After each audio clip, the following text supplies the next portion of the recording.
Everybody, welcome to your Module 10 overview video. This is going to be super short as we have not a whole lot coming up this week other than some of the things that you've already been working on. So, a few quick things. Last week you guys took your final exam. At the time that I'm recording this video, which is Monday afternoon, only 11 people have submitted their final exam and it's due tonight at midnight. So there's a good number of you who still need to work on that today. So do make sure you try and get that done on time. Also, I graded your literature reviews number twos, and those were excellent. Across the board, phenomenal literature reviews. I mean, you provided detailed summaries. The application and or the critiques of the research were really not just like well written, but many of you put a lot of, I could tell, put a lot of thought and critical reflection into your work. So to be honest, I was blown away by the quality of your literature review number twos that you guys turned in. So great job, pat yourself on the back. For Module 10, this is going to be due October 15th. It should say 4:30 p.m. That is our last in-residence session for Course 1. So we'll meet in Clark Middle School's library. You're going to, or your media center in the Bulldog Room. You're going to have your case study presentation slideshow and your shadow experiences due. So make sure entries 1 and 2 of your shadow experience document are complete. Have those out in your kind of big parent gifted folder. Your case study presentation slideshow is going to be due. You're going to be doing kind of 2 10 to 15 minute presentations to a small group. And I'm going to keep that goal on there, responding to at least one person's post on the Google Plus forum, and check on any posts that you've done. So I want to quickly hop over to the case study assignment. So there are really 9 guidelines that you have here that are numbered.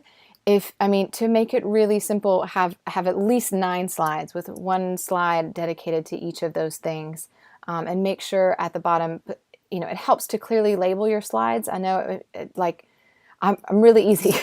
So it can be interview source number 1 is the heading for that slide, or introduction to the student can be the heading for that first slide, etc.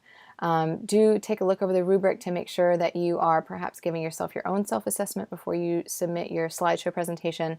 I got a few questions on whether or not there needed to be a written document that is submitted for this case study, and the answer to that is no, just your slideshow presentation. Last year, and how they had been doing it in the past, is to have a written document, but I found it to be just really repetitive. Especially since the presentation and the communication of your findings, I think, is also just what's really important about it. So I'm only going to be looking at the slideshow presentation you have. You may have documents of notes and everything in your folder, and that's fine, but I'm only going to be looking at that slideshow. Hopefully you have at least 9 slides. You may have more, and that's okay, but if you have more, just make sure they're labeled as to what slides what kind of category or items those fall under. Another quick thing that I wanted to bring to your attention is, I want to go into that view, looking ahead to kind of your shadow experience document, checklist experience for the whole year. Entry 6 is attending 1 parent conference of a gifted student. Now I know you guys have parent conferences in the spring, and entry 6 is traditionally right now scheduled for course 3, which is when I almost positive that K through 12 has another round of parent conferences, and for some reason that schedule changes, let me know, because I don't have access to knowing if Clark County changes all their stuff. I'm kind of given some dates in the summer when I was preparing all these classes or whatever. But you do have another round, or your first round of parent conferences coming up, I think like in the next week or so. I think it's the week of the 15th, if I remember the calendar correctly. You are welcome to go ahead and attend 1 parent conference of a gifted student for your journal entry number 6 ahead of time. You don't have to. You can wait for the parent conferences in the spring. But if you have time, and or it just fits best with your schedule and you feel like spring may be hectic, then you can go ahead and complete that entry for number 6. Now it's not going to count for course 2, which will cover module 1 of course 2 in several weeks in November.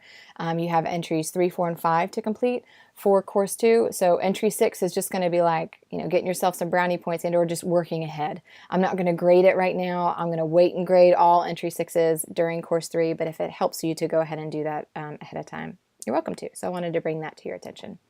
But that's it. Have a great rest of your week. I'm going to see you guys in person on the 15th. I look forward to that, and I look forward to seeing your case study presentations. That's one of my favorite activities, and just seeing some of the kids that are in your classes Please also make sure on that document to include a pseudonym instead of your student's name, or block out their name where you can, as much to kind of protect their identity. Hope you guys have a wonderful week, and I will see you soon.